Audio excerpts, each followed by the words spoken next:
Fala, meus desbravadores lindos e minhas desbravadoras lindas, como é que vocês estão? Ainda a quarentena não acabou, mas pra quem trabalha e tem que colocar o pão na mesa, já acabou, né? Eu, por exemplo, estou trabalhando. Mas galera, antes de iniciar o nosso vídeo de hoje, eu gostaria de pedir que se vocês estão gostando do vídeo, está legal, não está, por favor, curtam e compartilhem. Também, se quiserem, vocês podem se inscrever nas minhas redes sociais, o Facebook e o Instagram. E quem tá no grupo do Pioneiros, o meu WhatsApp tá lá, se quiser trocar uma ideia comigo, falar se não entendeu, o que eu preciso melhorar. Enfim, vocês podem interagir comigo através das redes sociais e através dos likes que vocês podem estar dando a gente. E vai contribuir muito pro canal do clube, que está crescendo pela graça do nosso Deus. Mas galera, o assunto de hoje é uma continuação do que a gente já viu no vídeo anterior. Vocês lembram que eu falei no vídeo anterior pra vocês sobre aquele paraíso lindo que Deus tinha criado, aquela perfeição que nós não conseguimos imaginar, que a gente vai ter de novo? Só que depois de tudo isso, a gente viu também o capítulo mais triste de toda a Bíblia, o capítulo 3 de Gênesis, que foi onde um montão de coisa aconteceu, inclusive a decisão de Adão e Eva de desobedecerem à ordem de Deus. E Deus, como é um Deus justo, ele mostrou a Adão e Eva que eles tinham esse poder de escolha, de servir a Deus ou escolher a Satanás. E pelo que nós vimos, infelizmente, eles escolheram desobedecer às ordens de Deus. Mas o assunto de hoje, ele tem a ver com toda a criação. Só para cumprir o que eu falei, eu vou mostrar para vocês agora as consequências dos erros que esses dois cometeram ante a ordem de Deus de não comer do fruto proibido. Aquela árvore grande que ficava no meio do jardim, a árvore do conhecimento do bem e do mal, vocês lembram, né? Eu expliquei para vocês, está lá em Gênesis do capítulo 1, o verso 27 até o 30. Mas galera, depois que eles desobedeceram a Deus, aquela áurea de luz que rodeava eles desapareceu. E eles perceberam que tinham feito besteira. E logicamente, Deus foi procurá-lo no jardim, como era o costume de Deus, todos os dias ao pôr do sol visitar os dois para ver como é que estava o clima ali. E eles então perceberam o que tinham feito e ficaram com vergonha de Deus, porque viram que a luz que brilhava em eles não estava mais em volta. Para resumir, Deus reuniu todo mundo ali, a serpente, Adão e Eva, e falou as consequências, as atitudes, o que ia acontecer daqui em diante, porque eles tinham desobedecido. O homem, vai anotando aí, o homem ele trabalhava por prazer. A função dele era governar o jardim. Só que isso é diferente do que nós conhecemos hoje, porque hoje o trabalho para nós é cansativo, é algo prazeroso e que edifica a nossa vida, só que a gente cansa, a gente fadiga, e o sábado é tão necessário para isso por causa do repouso, além da nossa comunhão com Deus, que é o mais importante, é claro. Só que daqui em diante, Adão ele iria cansar, ele iria suar, a terra ia produzir ervas e espinhos, coisas amargas que ele nunca tinha experimentado. E para conseguir comer, ele tinha que trabalhar todos os dias. Todos os dias ele tinha que lutar para conseguir colocar o pão na mesa. Essa era a consequência do homem. E Eva, olha só Eva. Eva, a partir daí, ela iria reproduzir normalmente, como foi a bênção de Deus, só que de uma forma diferente e muito dolorosa. Deus disse que ela daria luz a filhos, só que agora ela teria uma dor de parto quase que insuportável, que talvez o homem não ia conseguir suportar, só as mulheres. A cobra recebeu uma sentença também. Você lembra que eu expliquei pra você que a cobra era um animal lindo, o mais lindo de todos, que Deus havia criado, que ela voava, tinha uma coloração bela, uma mistura de cores ali que nem a arte consegue explicar. Só que de agora em diante, por ser usada por Satanás, ela se tornou um símbolo de mal. E agora Deus retirou as asas dela, retirou aquela beleza que encantava e aquela astúcia que imaginava que as pessoas pudessem acreditar nela. E agora ela seria um animal que rastejaria pelo resto de sua vida. Galera, só que o assunto de hoje, ele é uma continuação disso, ou seja, para melhor dizer para vocês, é algo que já existia e sempre existiu. É a respeito de quem Deus é, e como Deus é, e quais são as pessoas que Deus é. Afinal de contas, existe um Deus ou é 3 deuses? Como explicar isso? Eu vou ensinar para vocês agora e vou mostrar para vocês a participação de Deus, de Jesus e do Espírito Santo na criação. E para isso a gente vai precisar de alguns textos da Bíblia, vocês me acompanham aí, por favor. Lá em Gênesis, olha só, acompanha comigo. Olha só como isso aqui é estudo. Presta atenção, olha só. Lá em Gênesis 1, no verso 26, Deus disse assim: também disse Deus, quando ele iria criar o homem: façamos o homem à nossa imagem, conforme a nossa semelhança. Opa, pera aí, você viu aqui?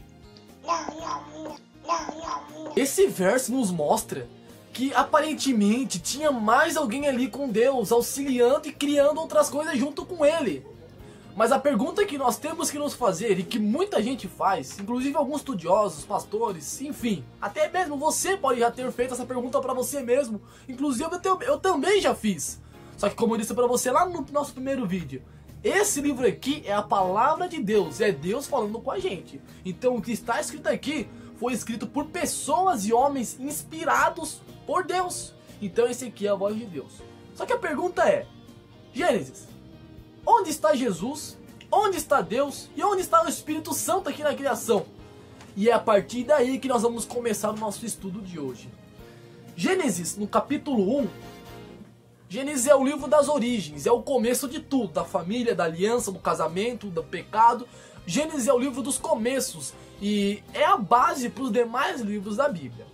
E lá no versículo 1, começa dizendo assim: no princípio criou Deus os céus e a terra.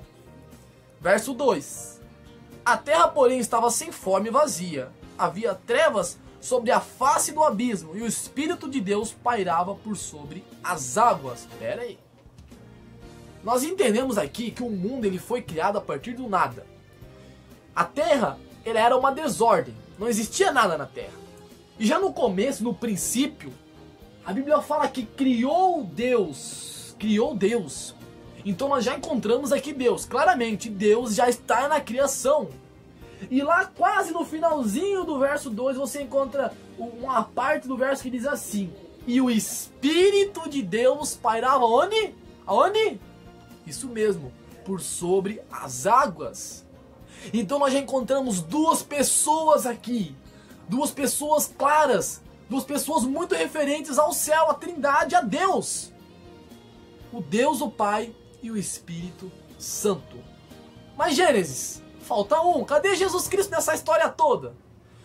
Se você for ler o capítulo 1 de Gênesis todo, você não vai encontrar a palavra Jesus. A palavra Emanuel, príncipe da paz, rei forte. Você não vai encontrar isso. Mas então onde é que está Jesus nessa história toda, Gênesis? Eu vou mostrar para vocês. Olha só que verso impactante esse aqui. Lá em João, deixa eu abrir minha Bíblia aqui. Aí, João, um dos apóstolos de Jesus, lá no capítulo 1, no verso 1, diz assim: no princípio era o verbo, e o verbo estava com Deus, e o verbo era Deus. Ele estava no princípio com Deus. Todas as coisas foram feitas por intermédio dele, e sem ele nada do que foi feito se fez. Você que estuda português, está de quarentena, espero que ainda lembre o que significa verbo. Verbo nada mais, nada menos, ele é do que o quê? Do que o quê?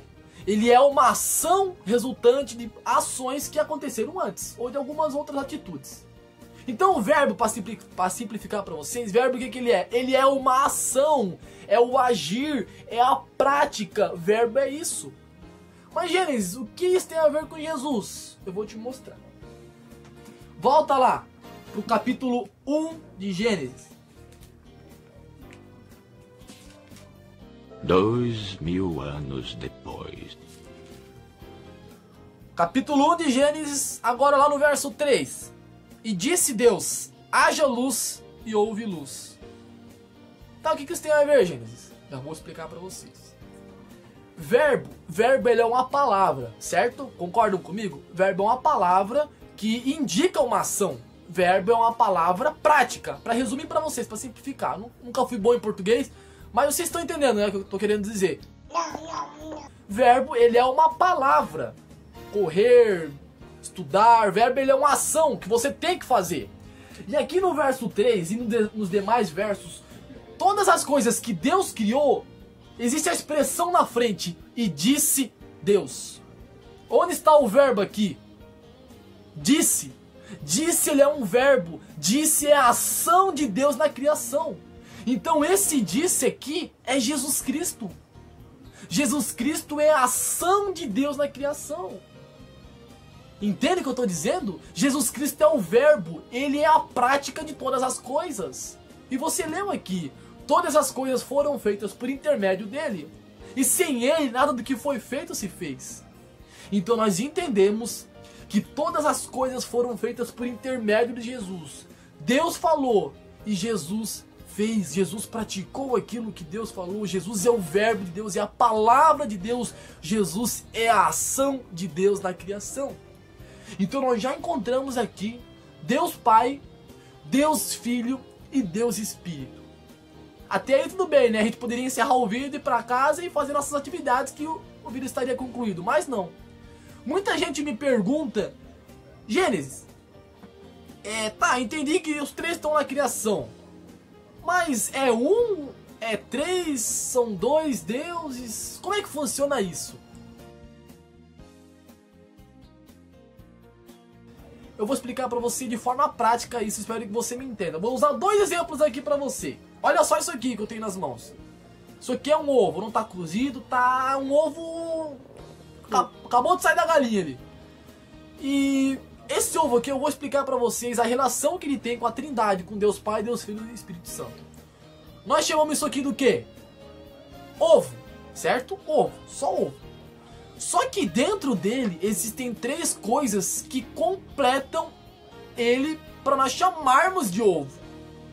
Isso aqui por fora, como é que se chama isso aqui?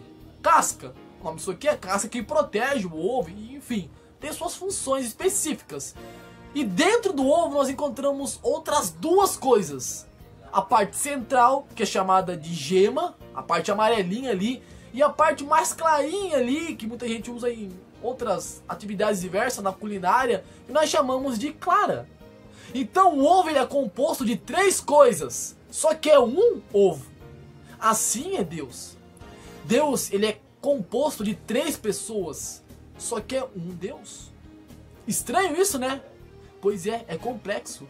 E às vezes a gente tenta pensar demais que a gente acaba se confundindo, mas Deus é assim. Deus ele é um Deus só que com três pessoas diferentes. Assim como o ovo tem três compartimentos, tem três funções específicas, tem três compostos dentro dele, assim também é Deus. Nós cremos em um Deus em três pessoas diferentes: o Pai, o Filho e o Espírito Santo. Eu tenho outro exemplo aqui para vocês. Essa aqui é da Prof. Nicote. Se vocês quiserem também perguntem ela onde é que ela conseguiu, porque até hoje eu não consegui achar uma dessa. O que essa caneta aqui tem a ver com Deus também? Por incrível que pareça, além de escrever, tá? Esquece a função escrever dela, que é a mais importante, mas esquece isso aqui. Além disso, o que essa caneta faz? Além de escrever, sabe o que é? Vocês podem ver que aqui, bem no bico dela, dá pra ver aí, né? Né, editora-chefe? Deixa de lado. Sim? É, Dá mais pra ou ver? menos. Tá, se vocês quiserem eu mostro pessoalmente. Mas bem aqui na ponta dela, ela tem uma borrachinha. E essa borrachinha, ela serve como touch no seu celular. Você pode desbloquear, você pode mexer no celular com esse biquinho de borracha da caneta. Uma outra função dela é isso aqui, ó. Isso aqui é como se fosse um algodãozinho e ele serve, sabe pra quê? Pra limpar a tela do seu celular. Isso mesmo, pra limpar a tela e fica limpinho. É um negócio gostoso de fazer. A gente sente prazer nisso. E a que eu mais gosto, eu achei mais interessante, é isso aqui, ó. Sabe pra que serve isso aqui? Você simplesmente vai pegar o seu celular, vai encaixar ele aqui e você pode fazer as reuniões pelo Zoom, pode ver suas lives, tudo por aqui. Olha só. Inclusive a reunião do clube de hoje eu fiz com isso aqui, ó. Formado aqui. Então é a mesma coisa com Deus. Isso aqui é uma caneta, só que dentro dela tem três funções, três características diferentes. Esse é o Deus que nós acreditamos. É maravilhoso, né? Ele é o Criador, Ele é o Salvador, Ele é o quem te resgata todos os dias. Galera, o vídeo de hoje era isso. Não esqueçam do que eu falei. Por favor, curtam, compartilhem. Se tiverem dúvidas, por favor, entrem em contato comigo. Deixem nos comentários aí embaixo que a gente vai dar um jeito de responder vocês. Mas lembrem disso. Nós cremos em um Deus em 3 pessoas diferentes. Vocês sabem também que nós estamos vendo aí um período de quarentena, a gente não sabe que prazo, até onde vai isso, mas a gente tá com muita saudade de vocês, tá? A gente tá agoniado em casa já. A gente prefere ver vocês, ver gente abraçar vocês. Mas aí, enquanto isso, nós temos que tomar todas as providências necessárias para que a gente esteja seguro, inclusive vocês. Por isso que nós estamos fazendo tudo por aqui, por lives, pelo Zoom, porque a gente não pode comprometer vocês, a saúde de vocês, que é o mais importante. Então, por favor, você sabe que agora virou lei, né? Usar isso aqui, ó. Então, pra onde vocês forem, por favor, usem isso, passem álcool em gel, chegou de qualquer lugar que seja muito necessário ir, tome banho. E ore, que é o mais essencial de todos. Orem e peçam a Deus, que eu tenho certeza que nós iremos sair dessa e estar juntos novamente. Que Deus te abençoe muito, fiquem com Deus e até o próximo vídeo. Valeu!